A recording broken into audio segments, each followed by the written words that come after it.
Tuvimos la suerte de convencer a Thor de que venga a dar su primera charla. Todos conocen a Strange. Va a hablar de fermentación mixta, así que mucho más que decir yo no tengo, así que los dejo con Thor. Muchas gracias, Matt. Bueno, buenas. Espero que la resaca ya se esté levantando un poco. Hoy vamos a hablar un poco sobre fermentación mixta, birras funky y sour para homebrewers. Vamos a arrancar hablando un poco sobre por qué y para qué usamos fermentaciones mixtas. Vamos a conocer a los microbios que llevan a cabo estas fermentaciones. Vamos a ver cómo las utilizamos, cómo las reutilizamos. Después vamos a hablar un poco sobre cómo nos portamos durante la fermentación, que es bastante más larga que una fermentación común. No es una ale que sacas en 2 semanas, sino que son fermentaciones que duran 5 o 6 meses, sino un par de años. Y una vez listas, vamos a hablar sobre cómo las blendeamos y cómo las envasamos. Entonces, ¿qué es la fermentación mixta? Bueno, es una fermentación llevada a cabo por 2 o más microbios. Es decir, no es solamente Saccharomyces, sino una combinación de bacteria láctica, levadura salvaje y Saccharomyces normalmente. Es una fermentación en etapas de larga duración. Normalmente las condiciones de fermentables y nutrientes dictan cuáles microbios están activos en qué momento de la fermentación, y eso lo vamos a ver un poco más después. Y normalmente este tipo de fermentación está utilizado para justamente cervezas funky y sour. Acá tenemos un par de ejemplos de este tipo de cervezas. Las más famosas tal vez son las Lámbicas y Gueuze de Bélgica. Cantillon, Dry Fontainen, son cervezas de fermentación espontánea que no vamos a cubrir hoy, pero esto es un capítulo aparte que es súper interesante y espero que se animen a indagar en eso en algún futuro. Flanders Dead es algo parecido, pero son cervezas inoculadas. Son cervezas que se agrega un cultivo mixto y fermenta en barrica normalmente o en toneles grandes durante mucho tiempo y genera una complejidad, una vinosidad bastante única. Saisons de guarda son saisons que se agrega un cultivo mixto y se guarda en barrica o en inoxidable y se genera mucho más complejidad que en una saison de fermentación común. Son muy lindas, es mi estilo preferido. En Strange vamos a estar sacando algunos ejemplos de ese estilo en los próximos meses, espero. Berliner Weisse y Gose. En este momento estamos viviendo como un renacimiento de lo que es Berliner Weisse y Gose. Las nuevas técnicas de fermentación láctica rápida ha hecho que el estilo se popularizó bastante. Ustedes habrán probado las Gose y las Berliner Weisse que están haciendo cervecería por toda Argentina, que están buenas, pero al ser fermentadas de esa manera, le falta la complejidad de una fermentación mixta y no es la manera en la cual históricamente se hacían estas cervezas. Eran fermentaciones mixtas con bread, con bacterias lácticas y tenía mucho más complejidad. Así que eso es un lindo estilo como para arrancar, porque fermentan relativamente rápido y después, si tenemos tiempo, vamos a ver un ejemplo de cómo hacer una Berliner Weisse histórica. Vamos a ver un poco los principales actores en una fermentación mixta. Una la conocemos bastante bien, es la Saccharomyces, que es un hongo unicelular. Es una familia bastante grande de levaduras con mucha diversidad genética. Nosotros usamos el Cerevisiae para la mayoría de nuestras cervezas. Es la levadura ale y esa es la que más comúnmente se usa en fermentaciones mixtas también, pero hay levaduras salvajes, Saccharomyces, que también se pueden usar para agregar complejidad a la fermentación. El de rol más importante que juega el Saccharomyces es el rol de atenuador principal, es decir, come la mayoría de los fermentables y los convierte en alcohol, en CO2 y en los otros compuestos que componen una cerveza. Importantemente también produce precursores para que el Brettanomyces y las otras bacterias, las bacterias lácticas, actúen sobre estos precursores y producen los sabores y aromas que reconocemos de las fermentaciones mixtas, de cervezas belgas, etc. Ahí estamos hablando de fenoles, de ésteres, de ácidos orgánicos. Una distinción muy importante acá es la diferencia entre fenol positivo y fenol negativo. Es la distinción entre una levadura belga que produce el famoso clavo de olor y una levadura inglesa que produce más bien algunas ésteres y tiene un perfil bastante limpio. ¿Por qué es importante esto al momento de hablar de una fermentación mixta? Bueno, justamente porque estos fenoles son precursores para algunos de los aromáticos del Brett que son famosos. Y ahí estamos hablando de la famosa montura de caballo, estamos hablando del cuero, de los aromáticos rústicos estos que son muy importantes para el perfil aromático de estas cervezas. Vamos a volver un poco a eso cuando hablamos de Brettanomyces. También la sensación en boca en estas cervezas es algo bastante clave, porque estamos hablando de cervezas muy atenuadas, con una atenuación llegando al 100%. Y ahí tenemos pocos azúcares residuales para aportar cuerpo, y algo muy importante para disimilar una sensación de cuerpo es lo que se llama glicerol, que el Saccharomyces es un productor muy importante de glicerol en estas fermentaciones. Es un alcohol que no tiene mucho sabor, tiene una notita dulce y sobre todo produce esta sensación de sedosidad y de viscosidad en boca, que si no lo tenés, la cerveza puede terminar siendo bastante aguada. Eso es algo bastante común en, por ejemplo, cervezas de 100% Brett, donde toda la fermentación se lleva a cabo por Brett. Brett, al no producir mucho glicerol, termina teniendo ese problema. A menos que compenses en el macerado o en tu diseño de la receta para evitar que quede aguada. Y el Saccharomyces también es el refermentador en botella más importante. Por lo menos a mi punto de vista es el microbio que se debería usar para eso. Porque es súper rápido, actúa rápido sobre el azúcar que se agrega y sí, genera una carbonatación linda y consistente. En cambio, si refermentás con Brettanomyces, puedes tener problemas de que los sabores que se produzcan ahí terminen de madurar una vez carbonatada la cerveza. Vamos a volver a eso después. Brettanomyces es la estrella de esta película. Es también un hongo unicelular, un pariente lejano del Saccharomyces. Estamos hablando sobre todo de dos especies de Brettanomyces en estas fermentaciones. Es el Bruxellensis y el Anomalous, también conocido como el Clauseni. El Bruxellensis proviene, las dos provienen de cáscaras de fruta, le gusta la madera, están por todos lados en las bodegas, etc.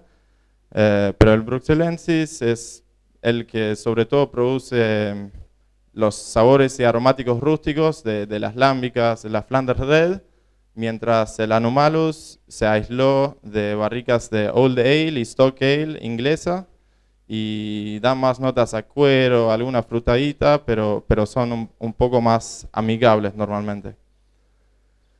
Brettanomyces también come azúcares y produce alcohol, ácido acético, ésteres y fenoles, dependiendo de qué tiene para comer.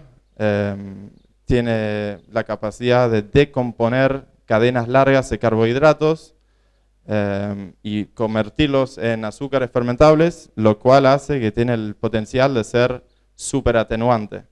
Es decir, come casi todo lo que hay para comer, inclusive no solo carbohidratos, sino esterifica alcoholes con ácidos, hace un montón de quilombo en estos mostos y es por eso que lo amamos tanto. Da notas a fruta, a especias, cuero, campo, pero también tiene un lado oscuro. Si no lo sabes manejar bien, puedes terminar con problemas muy graves como la basura caliente, el queso podrido, goma quemada, curitas, etc. Convengamos que son cosas que no queremos en la cerveza. Y mucha gente asume que como las cervezas ácidas suelen tener Brett, es el Brett que produce el acidez. Esto no es el caso. Si bien Brett puede producir ácido acético en presencia de oxígeno, no es lo común, que es el productor principal de acidez en estas cervezas. Vamos a hablar de los productores de acidez en los siguientes slides. Y Brettanomyces también tiene mala fama, ¿no? Es invasivo en las bodegas, es como una plaga. En la mayoría de las cervecerías no queremos Brettanomyces porque es un contaminante, te pone la birra fenólica, te puede generar defectos. Y tiene razón este miedo porque es súper adaptable, súper resiliente, sobrevive en condiciones muy desagradables, con alcoholes altos, con pHs bajos, y también súper atenúa las cervezas. Entonces hay que tener mucho cuidado en el momento de elaborar con Brett. Yo recomiendo, si van a hacer a nivel homebrewer, por ejemplo, que tengan equipos separados del lado frío, que tengan, no sé, un fermentador viejo que ya usaron 10 veces, tienen miedo que esté un poco rayado. Ahí metelo en tu programa de cervezas ácidas y mantenelo ahí, mantenerlo separado, las mangueras, las bombas, las embotelladoras, separado.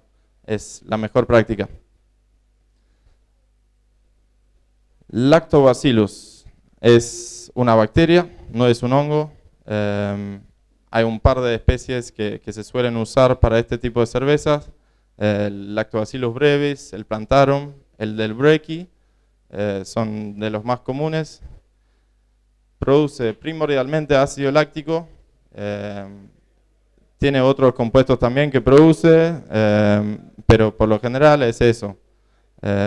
Organismo sensible en el sentido de que es menos adaptable que el Brettanomyces, por ejemplo.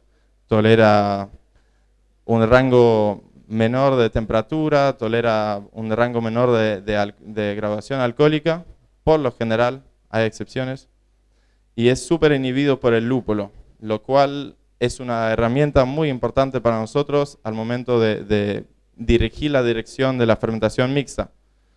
Vos, subiendo o bajando el IBU, vas a estar permitiendo más o menos actividad del lactobacillus.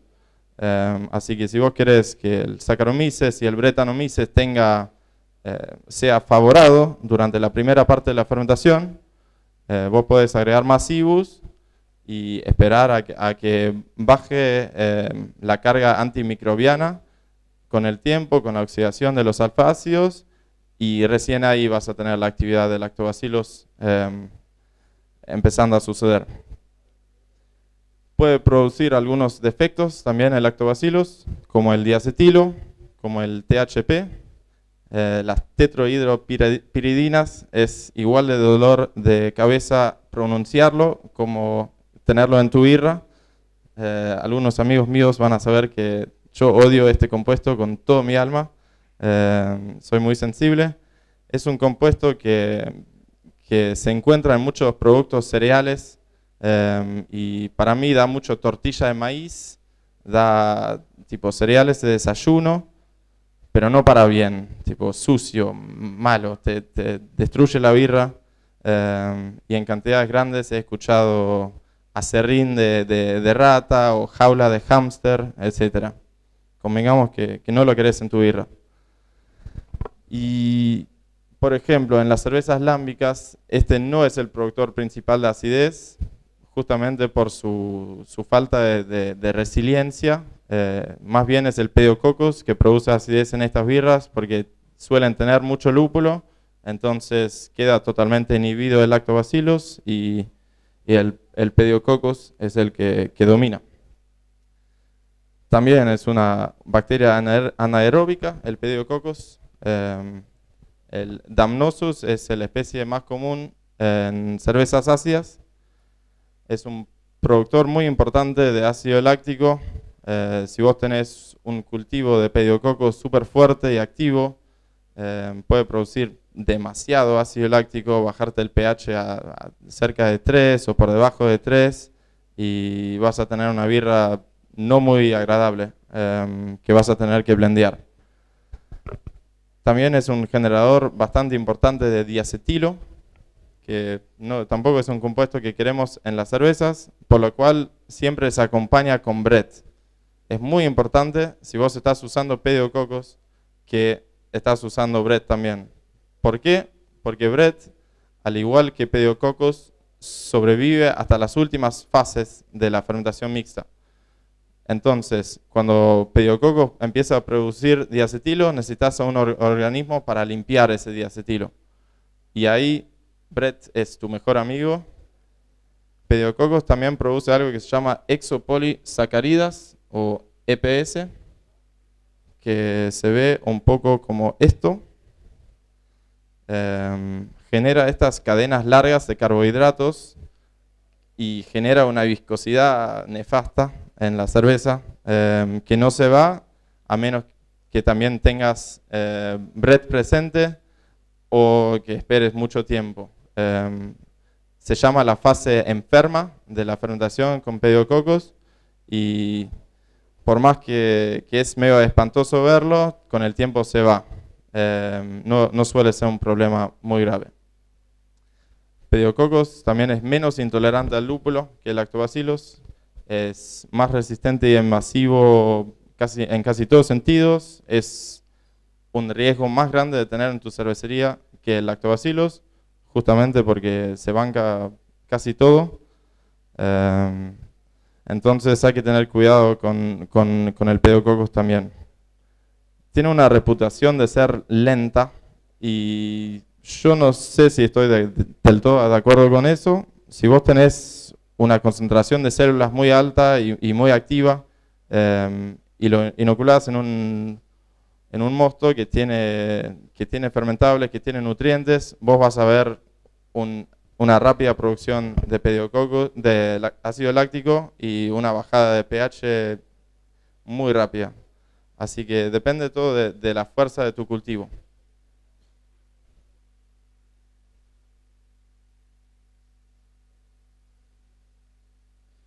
Bueno, ahora que conocen estos principales actores, ¿de dónde los sacamos y cómo armamos tu cultivo mixto? Bueno, como saben, acá en Argentina el acceso a estos microbios no siempre es tan fácil. Tengo entendido que algunas tiendas de homebrewers están trayendo ahora, que son muy buenas noticias, porque hay una tremenda variedad de cepas y blends de cultivos que se pueden comprar en la mayoría de los laboratorios grandes de Estados Unidos. Depende para qué uso va a ser. Hay blends para casi todo, hay cepas puras que vos podés armar. Es cuestión de leer un poco sobre los efectos de cada cepa y imaginarte la birra que vos querés hacer y empezar a experimentar. Hay muy pocas verdades en este campo, en este rubro. Una técnica que a mí me gusta mucho también, que capaz es un poco más factible acá en el corto plazo, es tratar de conseguir botellas de cervezas de fermentación mixta. Sé que Juguete, por ejemplo, y Los Bichos Mandan, están con varios cultivos mixtos en sus cervezas. Creo que son cosechables, me tendrían que confirmar. Pero ahí básicamente vos te tomás 3/4 de la botella y guardás un fondito, mandás más mosto a 1030, 1040 y vas a ver crecimiento bastante rápido. Y ahí lo puedes escalar a un starter de 500 o de 1 litro y ya de repente tenés suficientes bichos para un batch. Es una muy buena técnica y a mí me gusta mucho también porque si la birra que vos tomás está buena, eso significa que los microbios estos saben lo que están haciendo. Son microbios con diploma. Eso es clave. Al momento de elegir tus cepas de Saccharomyces y Brett, volvemos un poco a lo que mencioné de los fenoles. Si vos tenés una cepa fenol positiva que produce estos precursores que después se convierten en otra familia de fenoles por el Brett, bueno, vas a tener una cerveza bastante funky, bastante aromática de estos fenoles y compuestos aromáticos. En cambio, si vos usás una cepa fenol negativa, vas a tener menos precursores para que el Brett produzca estos sabores y vas a terminar con un perfil capaz un poco más frutado, vas a favorecer los ésteres y de esa manera puedes ir jugando con los sabores que te den, por ejemplo, las mismas cepas de Brett con distintos precursores producidos por el Saccharomyces. Así que hay mucha tela para cortar ahí. También el nivel de atenuación es bastante clave, porque si vos, por ejemplo, mandás una cerveza, una levadura Saison, que come el 98% de los fermentables, estás dejando muy poco para los microbios que después van a actuar en las fases tardías de la fermentación. No tiene que ser algo malo, puedes terminar con una cerveza un poco más amigable, un poco más accesible para la mayoría de la gente, así que depende de gustos. Sobre gustos no hay nada escrito, es cuestión de experimentar y de encontrar la birra ácida de la fermentación mixta que te cabe a vos. En cuanto a bacterias, para mí lo más importante es que haya mucha y que esté con ganas, es decir, que esté súper activa.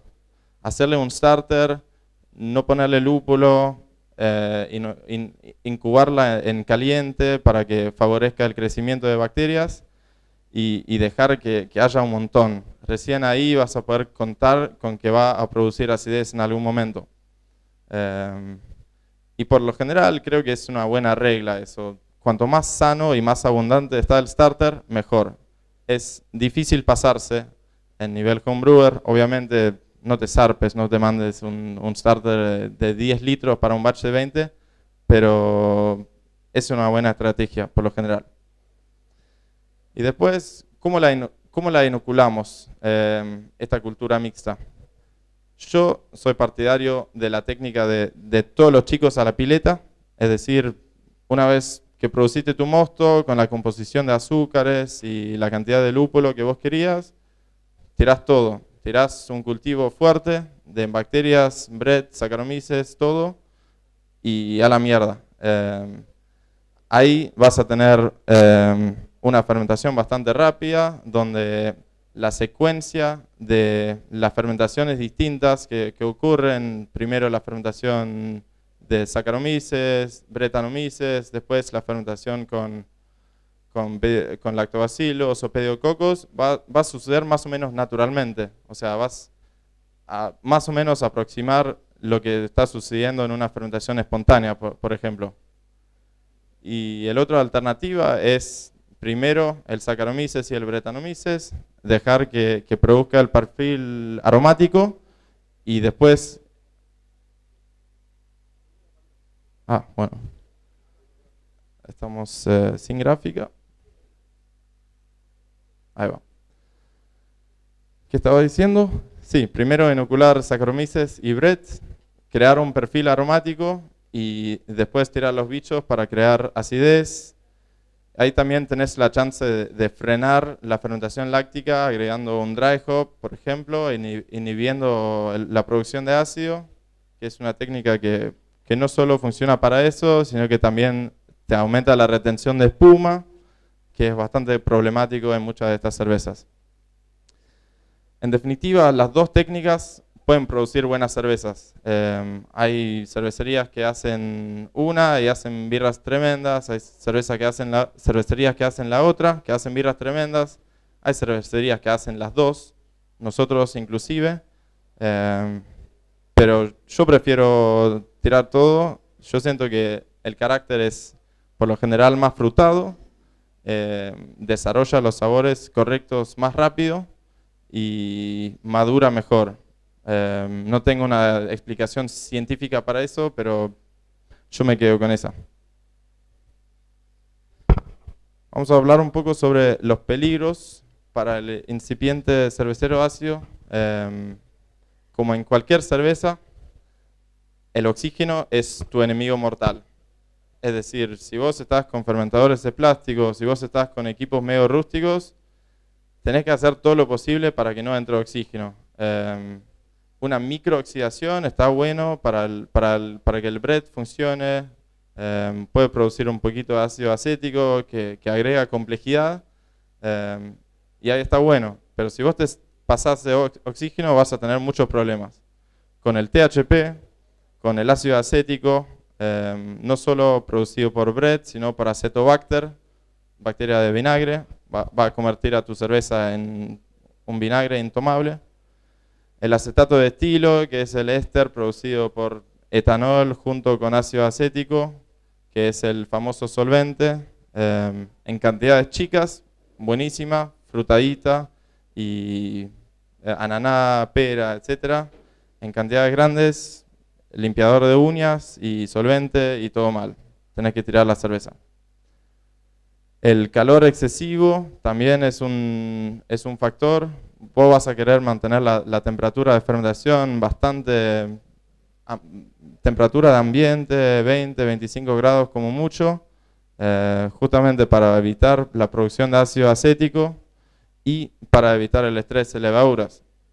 En estas cervezas es un poco fácil pensar que, bueno, son cervezas ácidas. Se me contaminó un batch, mando un poco de bread y veo qué pasa.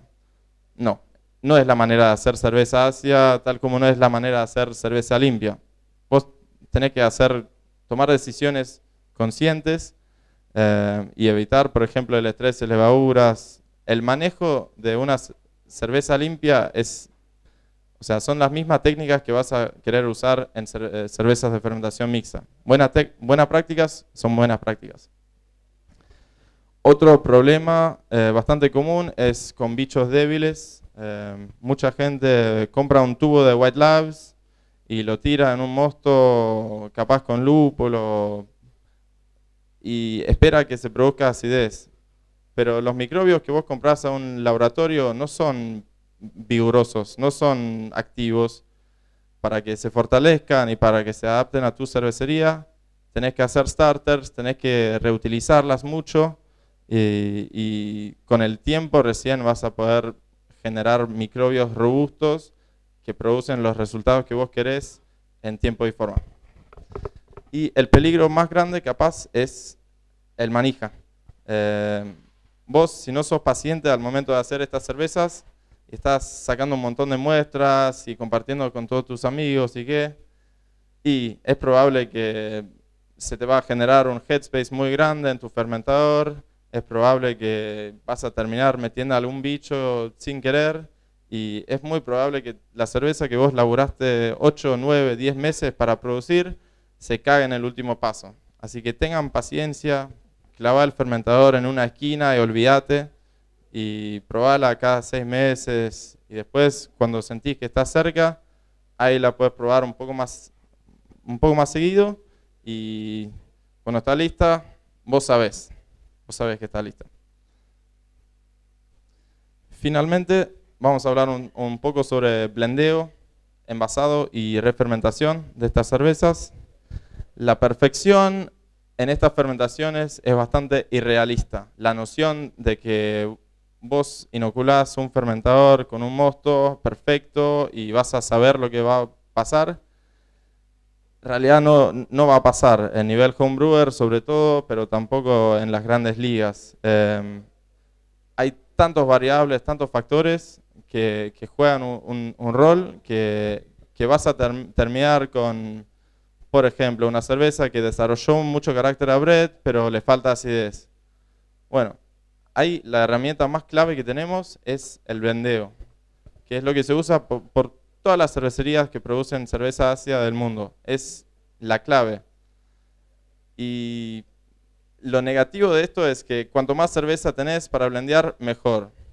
Puede ser positivo, puede ser negativo. Significa que deberías hacer mucha birra ácida y armarte como si fuese una biblioteca de sabores, de fermentaciones distintas, para que tengas muchos componentes para incorporar en tus blends, porque lo vas a necesitar.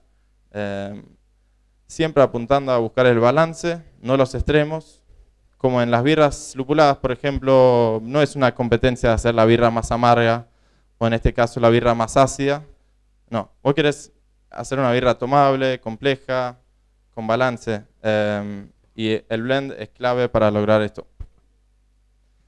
Al momento de armar el blend es importante tener en cuenta factores como que la cerveza que vos estás sampleando, que vos estás probando, no tiene gas, está sin presión positiva hace mucho tiempo, está en caliente, las texturas van a ser distintas a esa temperatura, sin el gas. Entonces, esto recién con experiencia lo vas aprendiendo, pero te tenés que imaginar más o menos cómo queda la cerveza, no solo el blend en sí, sino cómo queda fría, carbonatada.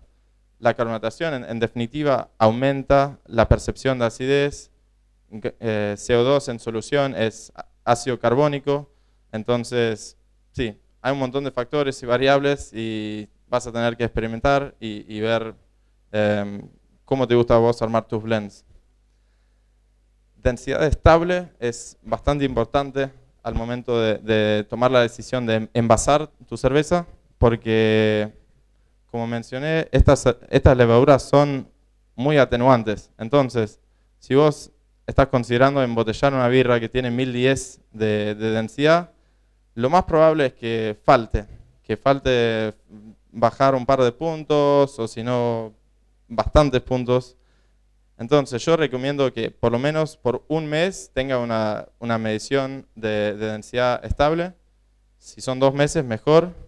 La única excepción es si vos ves que la birra ya está en 1000 o por debajo de 1000, ahí estás en las buenas, ahí puedes envasar y carbonatarla en botella y dejarla madurar, y ojalá que dentro de poco vas a tener una birra rica para tomar. Yo soy muy partidario de la refermentación con azúcar y levadura en el momento de envasar. Muchas veces vos tenés un ambiente de pH bajo, de alcohol, y tus levaduras que pueden llegar a producir carbonatación no van a estar en su mejor momento. Entonces conviene agregar un cultivo fresco.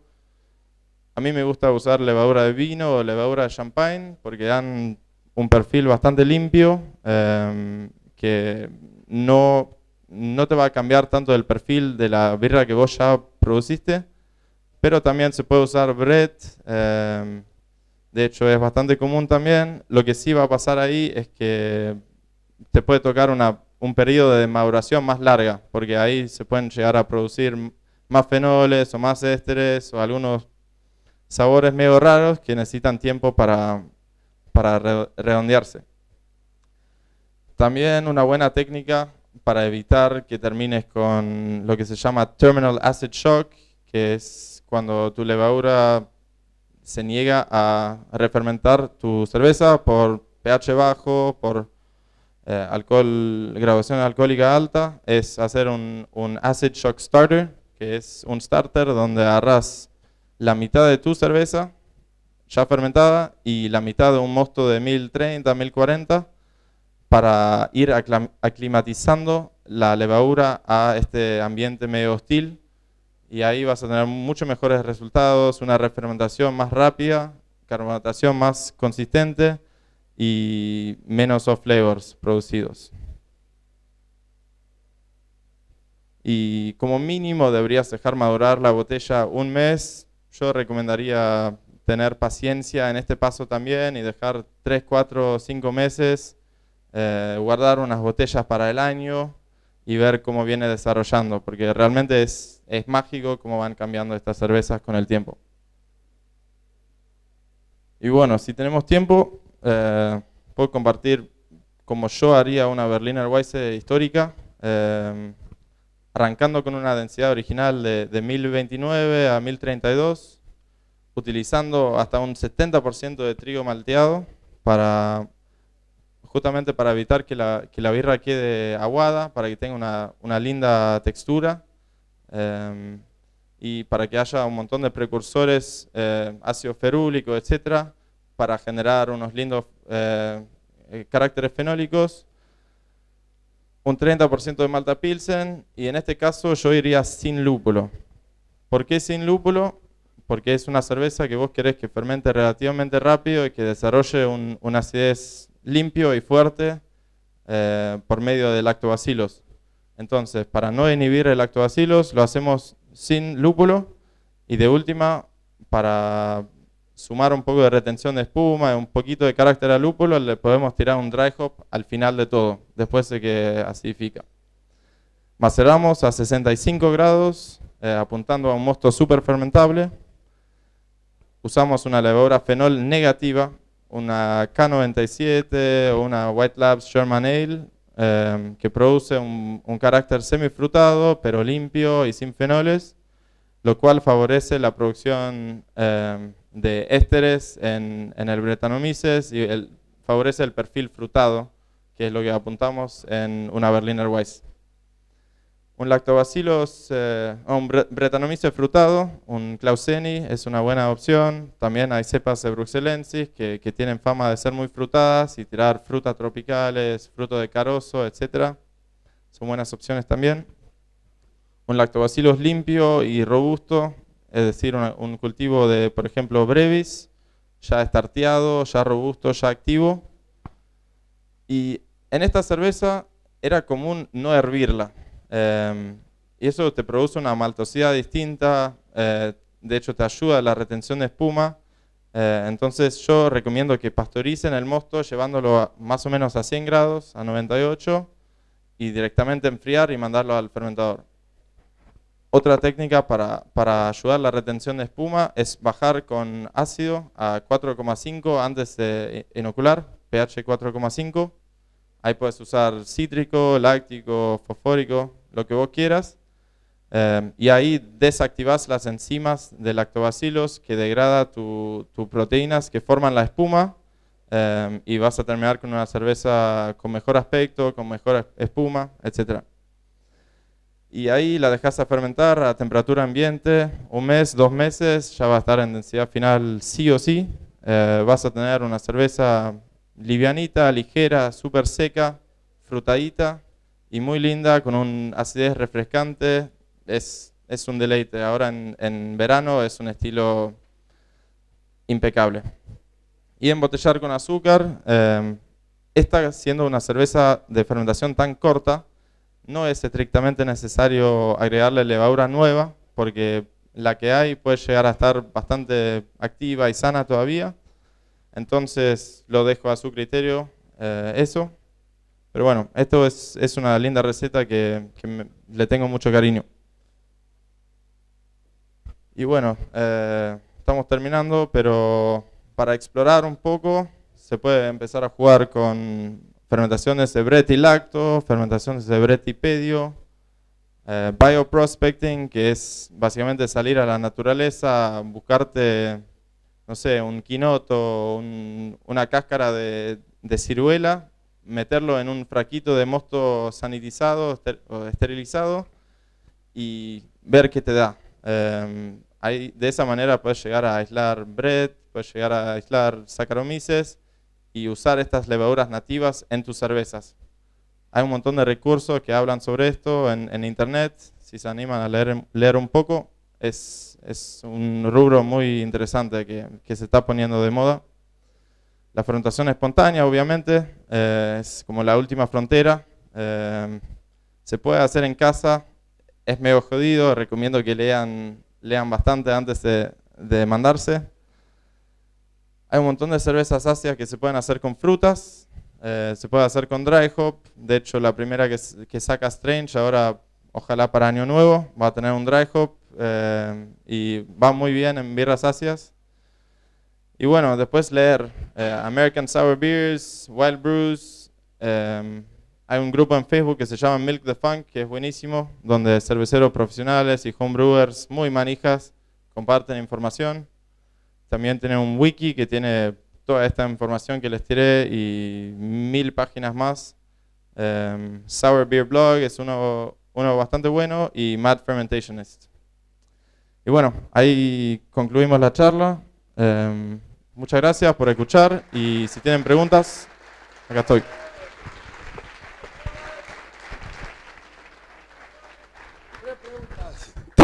Tres preguntas. Acá el señor le metió planilla completa, pregunta en todas las charlas. Perdón, es la última. Vamos arriba. Una consulta por el uso de lactobacilos tipo probióticos, por ejemplo, de Yakult. ¿Alguna tu experiencia o si es un buen uso?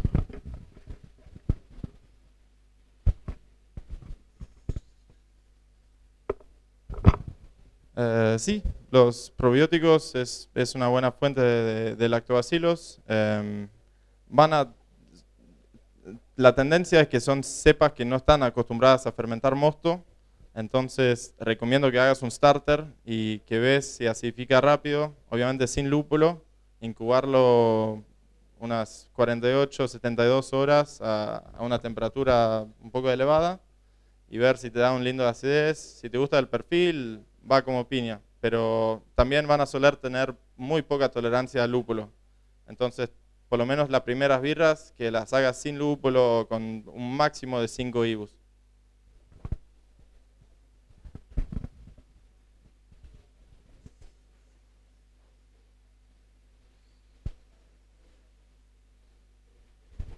Si quisiera agregar frutas enteras en algún momento de la fermentación, ¿cuál sería el momento ideal para agregar las frutas?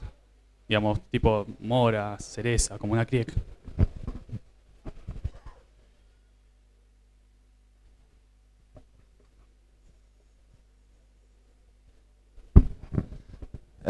Si preguntas a muchos productores, vas a tener un montón de distintas respuestas, calculo. Hay productores que agregan fruta en varias etapas, que agregan, por ejemplo, una tanda temprano en la fermentación y una tanda después. Lo que vas a querer tantear un poco es en qué etapa de la fermentación está la cerveza.